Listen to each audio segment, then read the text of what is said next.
গ্রাম বাংলার প্রাকৃতিক দৃশ্য, যেখানে আমাদের বাচ্চারা, ইভেন আমরা ছোটোবেলায় এরকম বিকাল হলেই আসর নামাজের আগে এবং পরে মাগরিব পর্যন্ত আমরা এরকম খেলাধুলা করতাম।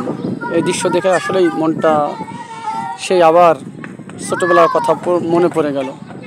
কিন্তু দুঃখের বিষয়, এখন ওই গ্রামেরগুলো বাড়ি দ্বারা পরিণত হয়ে গেছে। এখন আর গ্রাম খুঁজে পাওয়া যায় না, শুধু বিল্ডিং আর বিল্ডিং।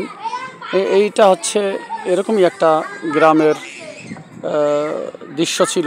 সেই দৃশ্য থেকে এখন সেটা এইরকম অট্টালিকায় পরিণত হয়ে যাচ্ছে। দেখেন, একটার পর একটা অট্টালিকা, এই একটা বিল্ডিং, এই একটা বিল্ডিং, এই একটা বিল্ডিং, এই একটা বিল্ডিং, এই একটা বিল্ডিং, এই যে একটা বিল্ডিং, চতুর্দিক দিয়ে শুধু অট্টালিকা, যেদিকে তাকাই শুধু অট্টালিকা আর অট্টালিকা। সুতরাং আমাদের এই পরিবেশ, প্রাকৃতিক যে পরিবেশ, সেটাকে বজায় রাখতে হলে আমাকে অবশ্যই আবার সেই গ্রাম বাংলায় ফিরে যেতে হবে। যখনই আমরা বাড়ি করব, বাড়ির পাশে যাতে পর্যাপ্ত পরিমাণ গাছ থাকে।